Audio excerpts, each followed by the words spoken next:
I know it's a lot easier for me for as far as Zoom goes. So that way, if Yeah. you got any technical difficulty and I can see your lips moving, I know at what point I need to jot down and edit. I don't do Oh, much editing gotcha. though. Like I don't know how much of my podcast you listen to, but it's pretty raw material. Like Yeah, I don't. I've listened to a little bit. Like I said, I'm gonna start tuning in more regularly now that I'm kind of getting in more of like my own routine and Yeah. finding my pockets of time that I have to chill and stuff. But yeah, I like that style that you go with, just keeping it straight up because it keeps it simple, but it's also more, I think, more enjoyable to listen to like just an actual conversation rather than like the Right. whole overly structured thing. Right, and it's kind of cool too because like as you know, like I've got a little bit of a background in some rap, for quite a little bit of time in my life, and it's always fun when you do that take that that one verse you really like, but you made it too complicated for yourself, but you got to see it through. So you're doing Mm-hmm. take after take after take, and then you finally get it, and you're like, ah, man, finally. So it's kind of the same thing with this. Like I don't like editing it that much just because it's like it takes out of that goal I'm trying to get to of kind of being flawless at it. And just keeping it authentic and raw. I mean, Yeah, that's something we'll probably get into with the music then too, because that's kind of a big thing of where I've been at the last year or so is like yeah, just working on not overdoing it and just being right, confident with the straight up like raw sound. So that's kind of what I'm getting into a little bit. right, right. Well, I'm gonna let us segue into it with that on your mind. Go ahead and introduce the people to yourself, your music, and any kind of intro that you feel that is applicable for you. Yeah. So musically, as an intro, I would say the best thing to listen to would be my song that's called Intro colon Dreamer. Mhm. That's the very first song off of my first EP from last year, and so that kind of gives people a glimpse into like what I'm about, and in general, what I'm about as an artist is kind of creating this this world and inviting people into that. So as any artist, I'm creating from things that I see in my perspective and the thoughts that go through my head, and so I kind of am really like emphasizing that as an artist, mostly with the intent of letting people know, hey, the stuff that goes on in your head, the whole 9 yards of it, the good, bad, ugly, like that's all okay, that's all natural, you being human. And so that's kind of like my biggest thing, and this is actually sweet because this is like the best that I've ever described it Yeah, in one quick saying, which is why I like it sometimes just going off the top because yeah, that's really what it's about is just emphasizing and reinforcing that point that hey, whoever you are, whatever you're up to, and whatever experiences you've had in life and stuff, that's all stuff that you can accept. And so a lot of my um, music, it's I'm not just pushing one message over and over and over again. It's really like I'm tapping into the all the different parts of being human. The way I'll wrap it up is my name Murr. One time I randomly, just for kicks and giggles, Google searched it just to see what would pop up when I was settling on a name, and on Urban Dictionary, not that holds a lot of weight or whatever, but for me it does. In this case, I looked it up, and an Urban Dictionary definition said Murr, when the human experience cannot be enumerated through mere words. And to me, yeah, that was super deep. It points out what I was kind of thinking of and going for, where it's this full scope, and then it also highlights for people that okay, like I'm this philosophical kind of guy, because that's like yeah. a real deep statement, so you can kind of expect some of that from me. So yeah, I would Awesome. say overall that sums it up. It's just being human and freely expressing it and putting it out into the world.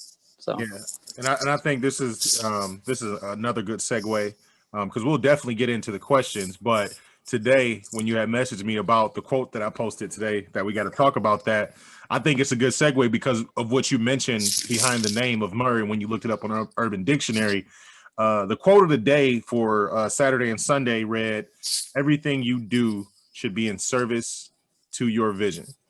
Now, obviously, for you to hit me up before our interview and say, "Hey, we got to talk about this," I want to know what was going through your mind. What were you thinking about, and where did you mentally put yourself when you read that quote?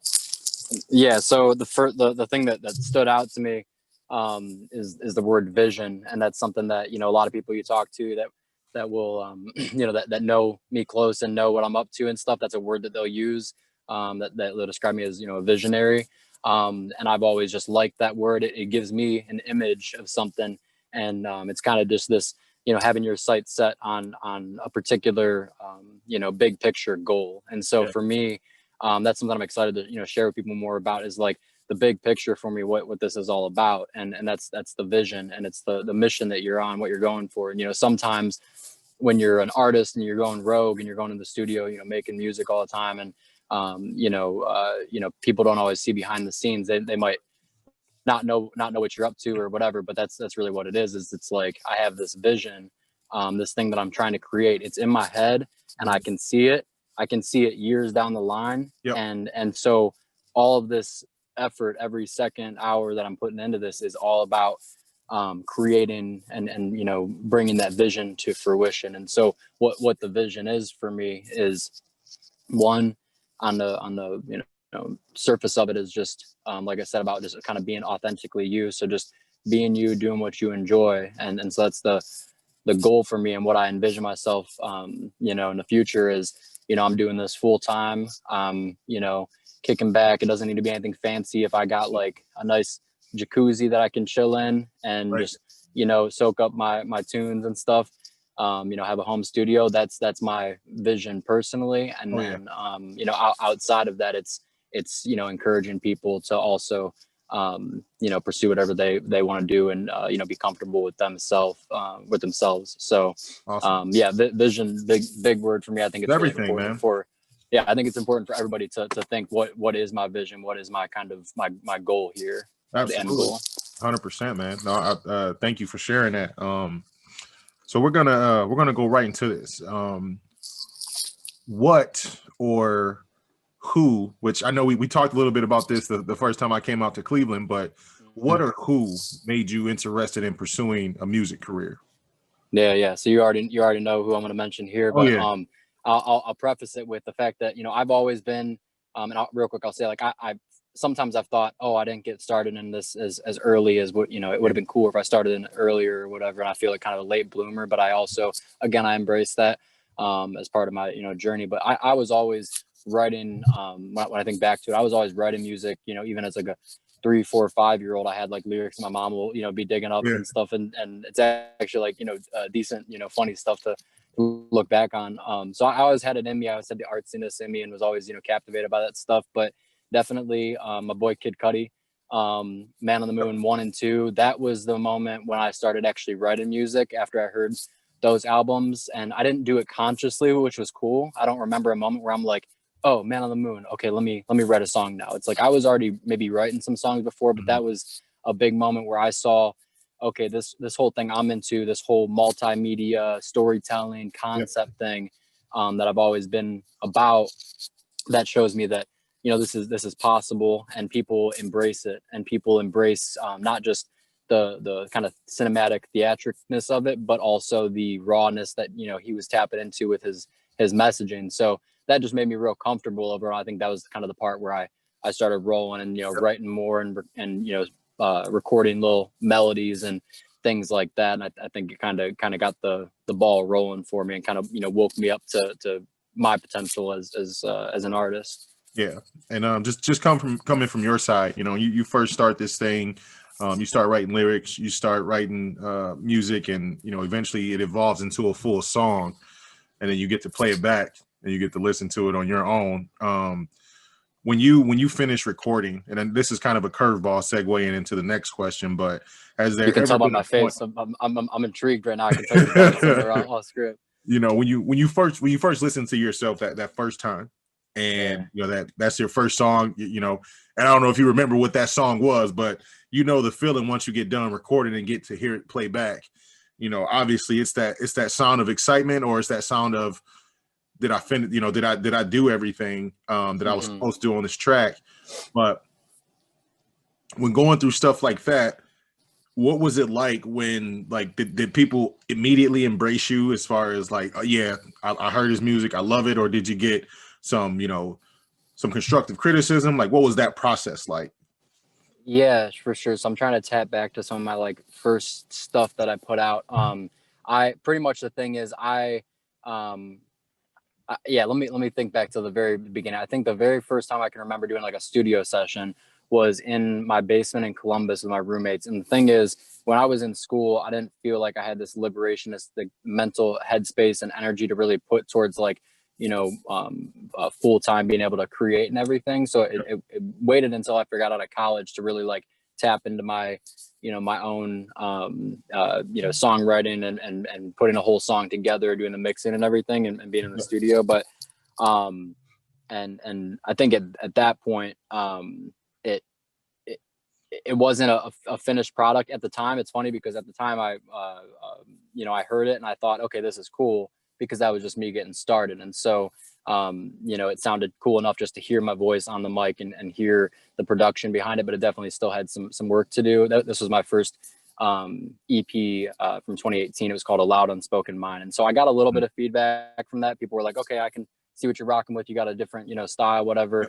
But it definitely took a little bit before I kind of took it to the next level. But that was a little sidetrack thing. The very first thing though was when we were in my studio in my basement, and there was a couple different, my roommates and then some other friends and stuff around, and I was super nervous because I didn't want to really record with like a lot of people around, but it was also just what it was, and so I went for it.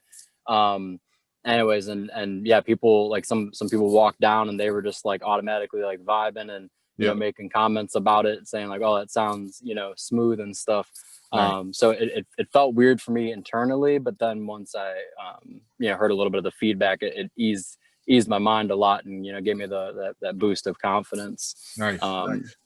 But yeah, it takes a while to get past that, like you said, initially hearing yourself and kind of being on the fence of like, is this cool or is it questionable or whatever. So that being said, what's been your hardest struggle as an artist or a musician? Yeah, so I thought about this one for a little bit beforehand. The biggest thing that stands out to me is just the self pressure.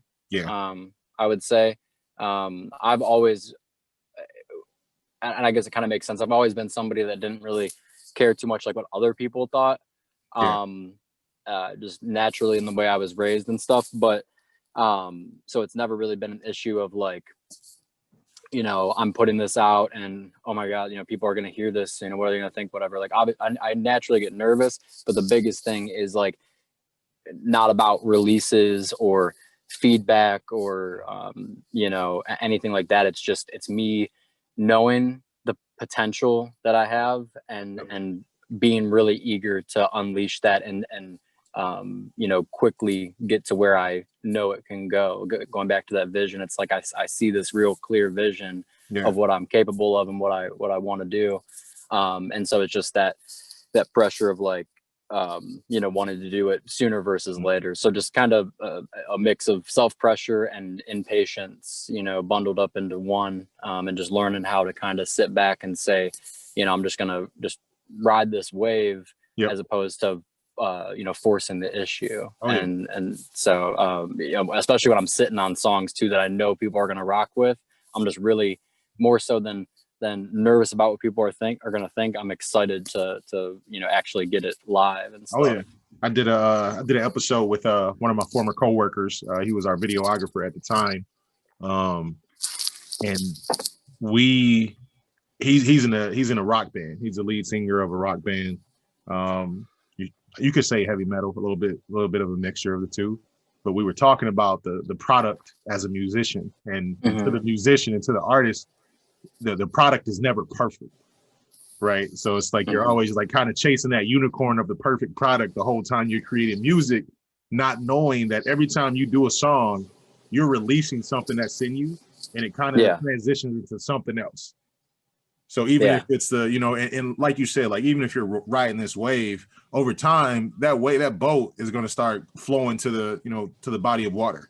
So in the right way, So no, I think I was going to say what you said there about releasing something. It taps back to what I was talking about. I'm happy I mentioned my initial EP, because that's actually an EP that's not live anymore. I took it down because of the quality of it. It just wasn't. It wasn't something that when I knew I went to next quality with my next EP, Cloud 99, I knew that when people started coming, I was like, I don't want them to see that. And not that I'm afraid of the authenticity and showing the Right. rawness and stuff, but I just knew that, okay, I don't want them to get mixed up and think that this was also like recent stuff, because I've come a long way in this time span. And Yep. so what I want to do actually at some point, the songs themselves are quality enough, but it's just the mixing and everything. Yeah. So I want to remaster them and get them out again. But the point I was bringing that up with is the way the piece that I had with that. Again, I'm not worried about the perfection of it. I looked at it as, okay, at the time that I put that out, I was feeling it, but it was less about, at that moment, it was less about building a following or getting towards my vision or whatever. I just needed to dump off and release the weight of the last 4 years of when I was in Columbus. And that's why the title of it, A Loud Unspoken Mind. It was a lot going on in my mind, but a lot of it was not being said. Oh, yeah. And I needed to dump that luggage, that weight off before I was able to elevate to the next level. So I love that. I love that. Yeah. So what would you say has been your greatest achievement as an artist or in life in general?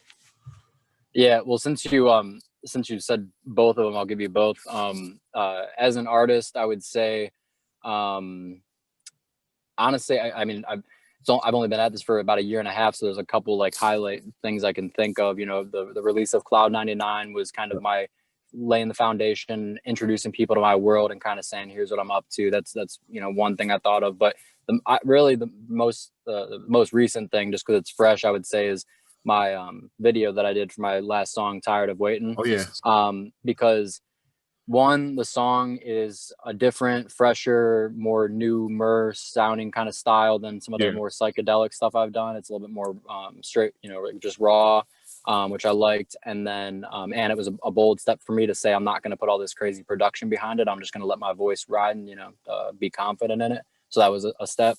And then because of the message of it, carrying the weight of kind of calling people to action on racial equality and just doing what's right in the world, a big important thing like that. And then also doing the video for it. I filmed and edited the video within a 24-hour span, and just kind of went after it and got a lot of great feedback. So right now I would say that's probably my biggest thing, just because of the layers involved with it.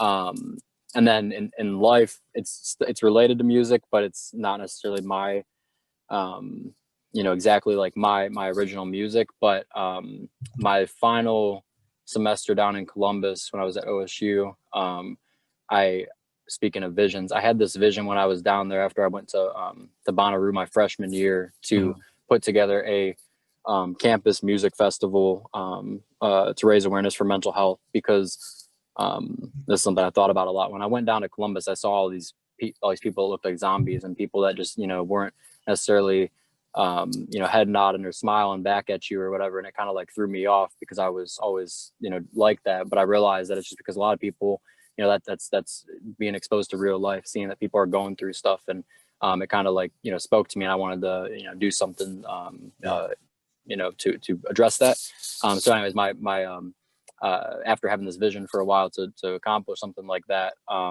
I had an opportunity in my final semester in Columbus to put this little mini festival, quote unquote concert thing together.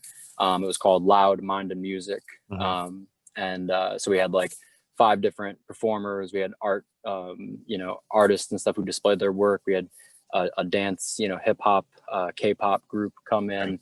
It was a lot of involvement, a lot of stuff, and a lot of people just, having the conversation about mental health and everything. So it was really the type of thing that went, beyond me. I helped orchestrate it, but it was, there was about 16 other classmates that joined in and, wanted to also help me carry out that vision, and put it together. So it became, kind of larger than I had initially pictured it. But yeah, I would say in life so far, that's probably like the biggest thing as far as the reach and the amount of people impacted that I've done. And that's a good thing.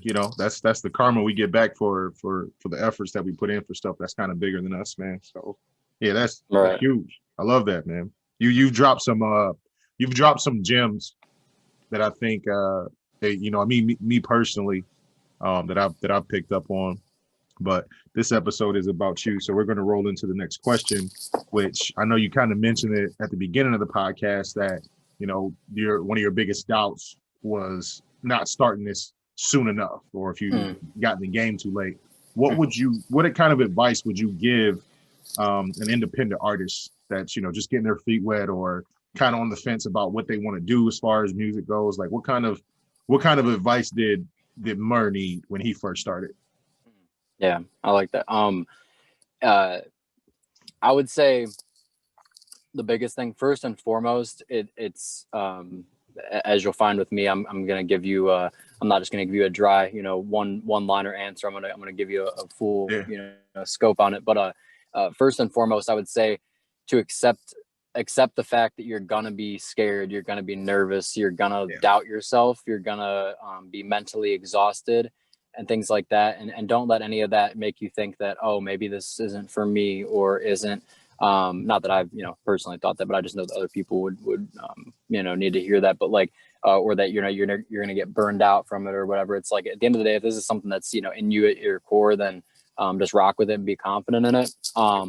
But in it, after accepting the fact that you're gonna have these nerves and stuff, the biggest thing I would say is every time that you feel that coming up, or every time you feel the doubt or you know, the hesitancy or whatever, counter it and just have it top of mind to push against it, and not worry that it's there and that it's popping up in the first place. That's, again, being human. That's natural. Right. So it's just having it in your focus that, okay, when this does come up, I know that that's just because I'm human, that Right. of course I'm gonna get freaked out, you know, about Natural reaction. Right. Of course I'm gonna, being vulnerable and put myself out there. That is you know, part of it.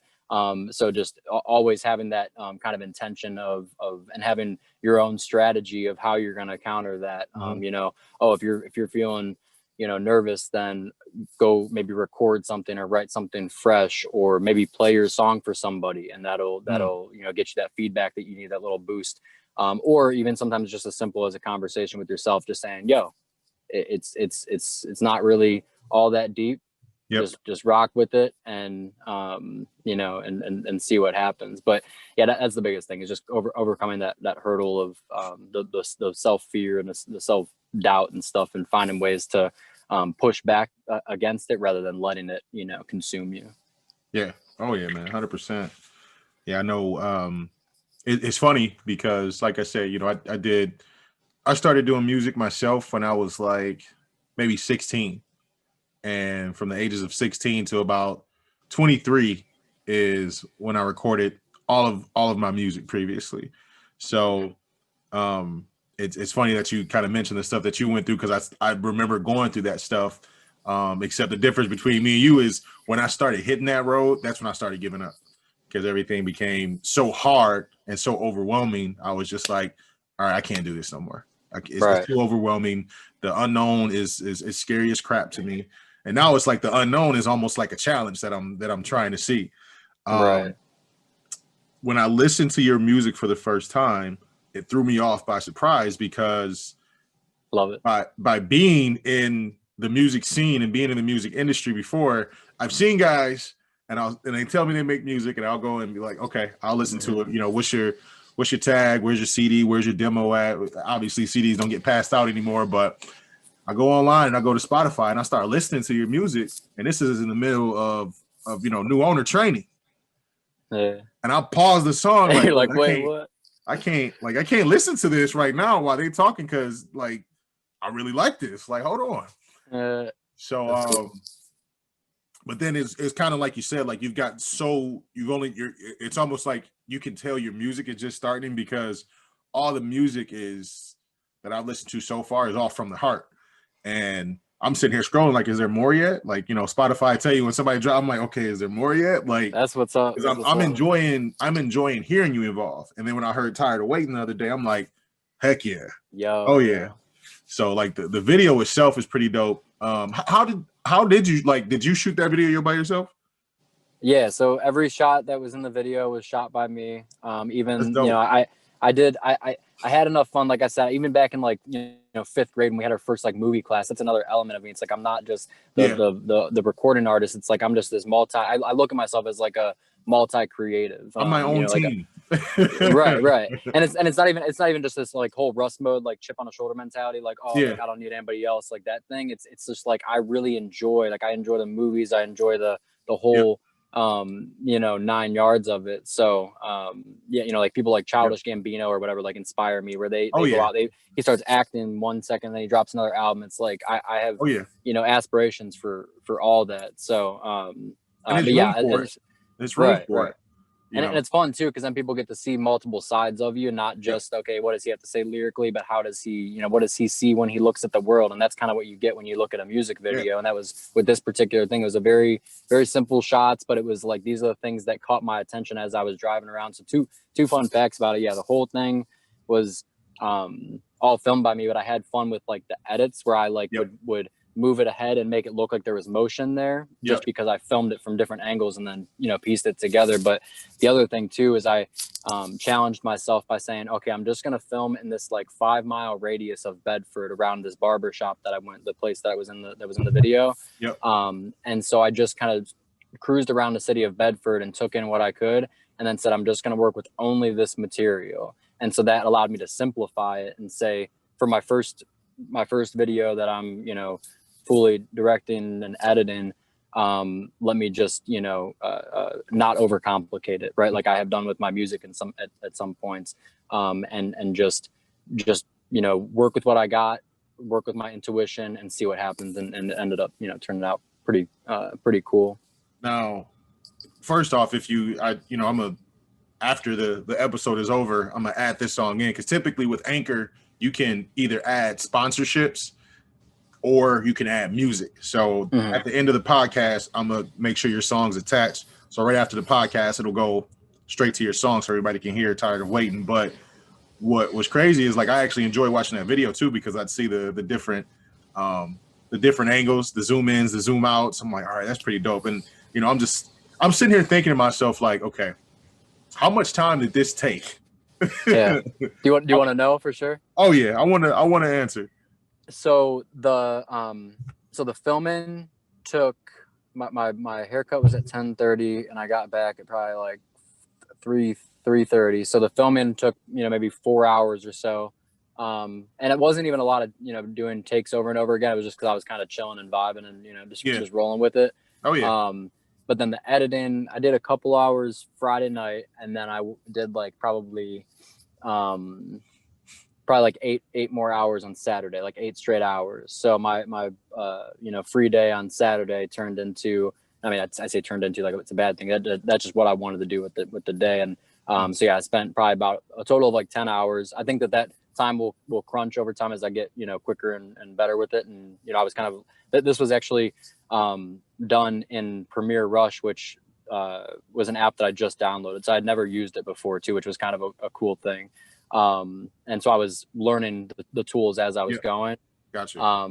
But yeah, all in all, it was a good just bit of the day. But I really just had this kind of, like, we're talking about challenging yourself and whatever. I had this mentality. I was like, okay, I want to see what I can accomplish in a 24-hour span, and just put that out. Yeah, no, that's awesome. It's 3 things that I think today any of the listeners should take away from this. A, it's patience. B, it's consistency. And then C, which I think is the most important part of everything that you said, is multitask, right? Because you're talking about, it took you 4 hours to shoot. Some people spend that 4 hours when they get home, social media, their favorite Netflix show. Like, there's time to do it. The consistency of, all right, I can knock this out in 24 hours. I'm gonna get this done. And then lastly, multitasking, kind of back what you're saying, like, okay, I'm a music, or I'm an artist, I'm a producer, I'm a videographer in training. Like, you're doing all these other things. And when you said, because I think vision is what I'm getting the most out of this, when you told me that, somebody might want to see how your brain sees things. You could spend all this time, and when you mentioned Childish Gambino, like the light popped on. Like, you can spend all this time being a music artist, and then somebody see a video, like, I really want him to direct my video. Right. You know what I'm saying? Like, yep. it's not going to pull you away from something you weren't already doing or already enjoying, but it's just kind of like riding that wave. Like keep working all angles because eventually something's going to click. You know, something's going to click. And that makes me think too. I mean, like definitely the you know, being the artist, you know, Murr as the artist, that is like my, you know, my staple, and that's kind of what everything's based around. It's like outside of that, it's like, okay, so I'm directing my own videos off my music, or I'm making a music festival and then you know, performing at that. So it all comes back to that, and it's all kind of, you know, centered around that. But definitely it's important to have that, to, you know, express yourself in different ways, to switch it up and to, you know, keep it fresh. When you mentioned those 3 words, though, it kind of reminded me of a thing that, you know, I've thought a lot about, and I haven't really you know, like you know, spoken out at all or said anything about. But like the last it's another like advice thing. The last 3 years I've had 1 word per year that was like my word. And that was like the thing that I was focusing on, but it wasn't even just a focus or like a outlook. It was the thing that I knew personally I needed to work on the most, and what I was like struggling with the most. And so it was a step-by-step thing. And this you'll see this actually in the progression of my albums. It's like this whole big picture thing that I already kind of have like forecast, where it tells this long-term story of my pretty much my you know, journey as an artist. So the first part was simplicity. So right after college, I needed to just simplify my mind. I had a lot going on. I just had to scale back and just get back to me. And then the next part is balance. And when you were talking about the multitasking, it's like you can do a bunch of different things, but learning how to manage and balance them so they're cohesive. And so you're not, you know, getting exhausted in one direction or another. That's hugely important and you know, really critical. Otherwise you you kind of start going insane a little bit. if you're just working only on at recording and mixing songs nonstop, like there's just this, it's a record playing. So you know, branching out, doing different stuff, it helps, you know, keep the balance there. And then the last thing, which is one of the words you mentioned too, which is that this has been what this year has been about for me, is just patience. It's like I had you know, wanted to release after I released Cloud 99, I got excited and I got kind of that fix off of the feedback. And so I was like, all right, cool. I'm gonna release another album on New Year's Eve. And then I put this, it goes back to the self-pressure thing. I put this pressure on myself now to do that, but it was only because I was excited to get more.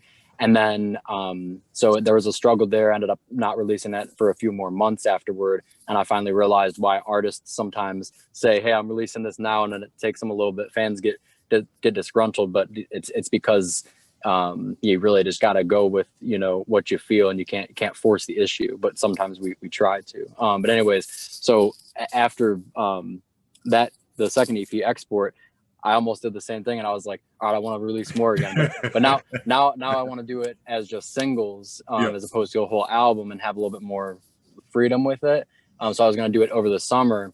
But then with everything going on, I mean, and not just to say everything going on, pretty much with specifically just the race issues, it just didn't feel right. I didn't want to, you know, put stuff out there that's promoting myself. I just wanted to, anything I was posting, I wanted to speak about, you know, racial equality, which is why I put a Mad World cover out that was kind of a statement to that. You can, you know, check out. But no, I definitely tuned in on YouTube on that one.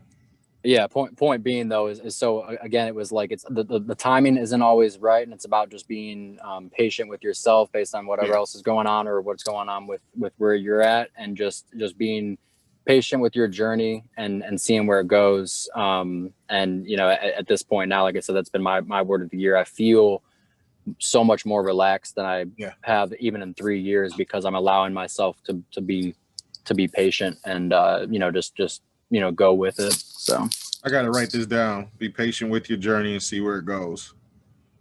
Yeah, that's the thing too. Again, it's such a hard. Naturally, we do the opposite, but it's just about having it top of mind so that you can, you know, counter it as much as possible, and you know, keep that perspective really.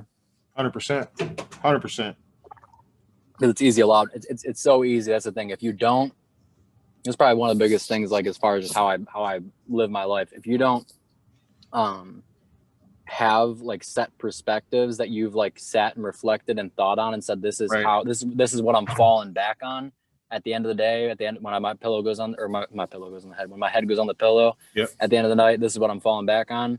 If you don't have that, it's so easy to get pulled into, you know, the status or the money or the you know, the feedback or whatever. So you got to kind of like, you know, stay rooted in that, and you know, whether it's being patient or whatever the outlook is, it's just like you just stay rooted in whatever is most important to you, really.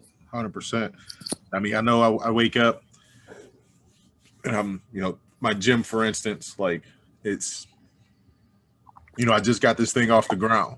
So I'm expecting this instant like turn on switch when things just start flowing and, you The know, instant everything. gratification. Yeah. Yeah. It's been like a slow, steady train.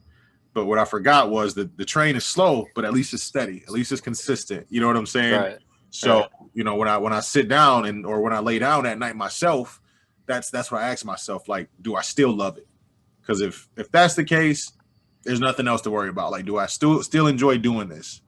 Because if I don't, that's when the other things are going to start to play the factor. That's when the money's going to start to play the factor, and the popularity is going to start playing factors, because I wasn't well rooted enough to be in love with it, that something else had to motivate me to do it. So if it's not me just wanting to do it because I enjoy it, you're definitely going to lose sight of where you're going. One last question, and I'm going to let you get back to enjoying your evening, because this is by far, I ranked this one of my top podcasts already, just because of some of the gems you've already dropped on us. But what's next? What's next for Murr? Yeah.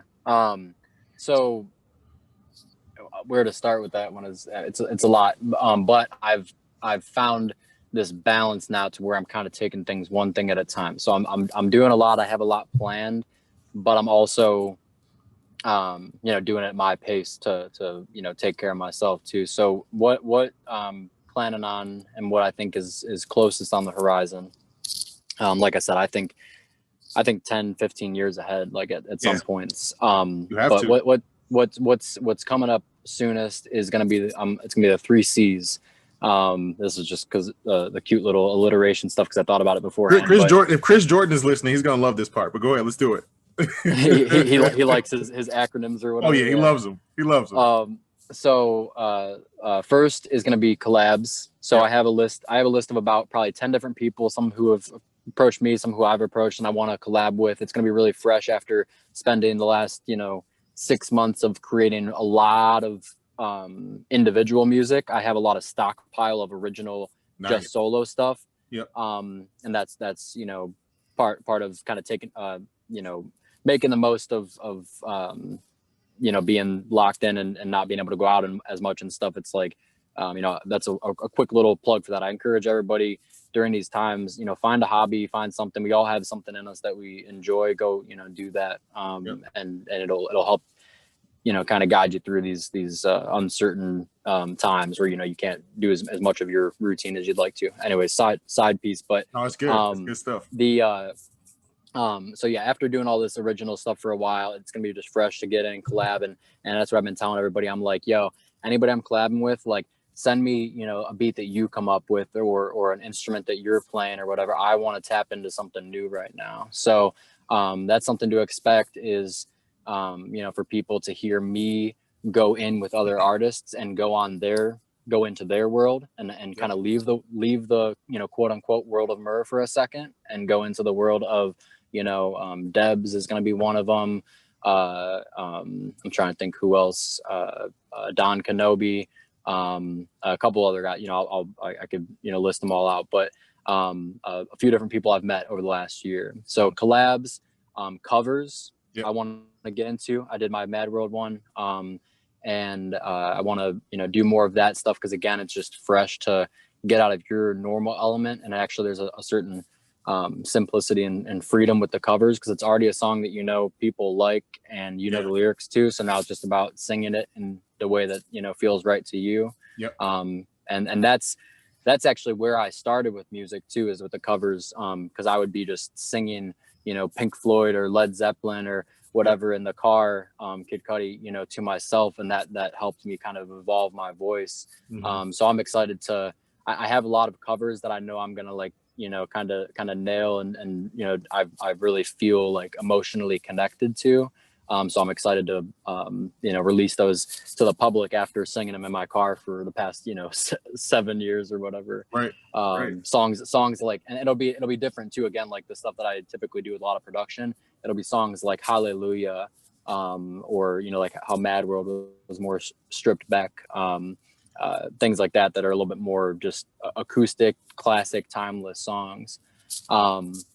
So collabs, covers, and then concerts as well, which sounds weird because of the pandemic. But whenever live concerts are available again, that's definitely the next thing that I'm most eager to jump into. And again, I got to my patience is going to be tested there right now, but I have to just accept it and take advantage of what I can.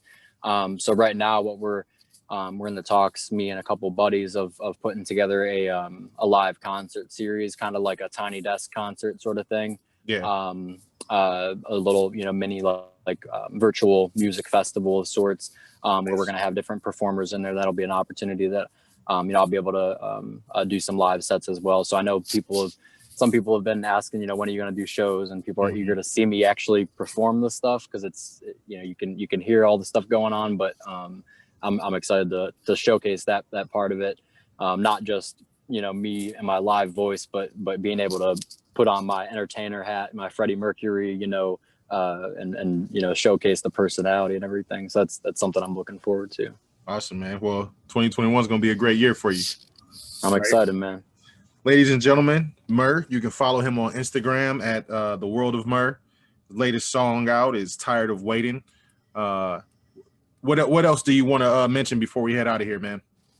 Yeah. So one more thing that I still had, and it's been a bubble, I call it. When I'm in a conversation, I have little points that come up, and I gotta hold off real quick and wait to say it. I call it my bubble, and so I get to pop it at whatever point. It was something I learned when I was real anxious and everything, and I always wanted to just jump in and say something before I forgot it, and I had to learn. I'm like, all right, I gotta collect these bad boys. Anyways, but yeah, so one thing I thought about from earlier when we were talking about like the self-pressure thing, just like a closing statement on that is, like, even right now, like I said, I feel more relaxed than ever, but even just with the anticipation and the energy of like these releases I'm doing right now, like I still feel a little bit of like a tightness in my chest about it, just because there's the the energy that goes into it, and then the nerves, but in my head, perspective wise, I'm feeling good. Like I said, where I'm kind of falling back on that stuff where I'm countering, like, okay, there's nothing to get anxious about. You're rolling. If people said they liked it, whatever. Yep. And so just keep, roll to the next one.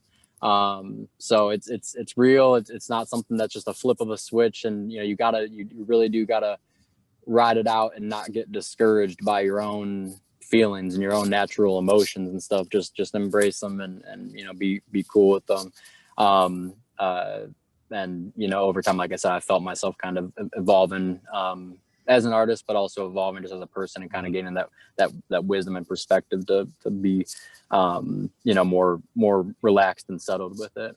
So that's that. But last thing I want to close with. So yeah, I mean, as far as when you said what's next, I was kind of thinking after the Flashback Fridays series. So that'll be like 2021 stuff. But for the remainder of the year, I've got about, I think, 6 more songs that are going to be released each week till the end of the year.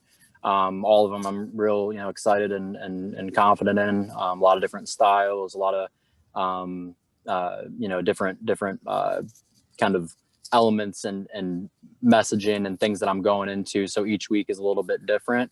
But the whole series is a look back at, the way I describe it, it's a track by track look back at 2020 through my eyes. So each song has a different topic or a different emotion or feeling or whatever that was going on throughout this year. Like we said, with Tired of Waiting, I touched on the racial equality stuff. Some of these other songs that are coming up are about how sometimes we're, during this quarantine lifestyle, we're feeling lonely, or we're gaining some of our perspective as we have, you know, more time to reflect on things. So that's really what I'll leave people with, is just, you know, stay tuned on the Flashback Friday series. Let me know what you think. There's gonna be more, couple more videos coming out and stuff too, and I'm excited to see where it goes. Once again, Murr, ladies and gentlemen, I appreciate you for taking the time out and doing this with me, man. I think it's been one heck of an episode. Stay tuned, everyone else, for the listening to the track Tired of Waiting. And my man, we will talk soon. I appreciate it, man. Thanks for having me. This was All right, dope. man. Peace. All right, later.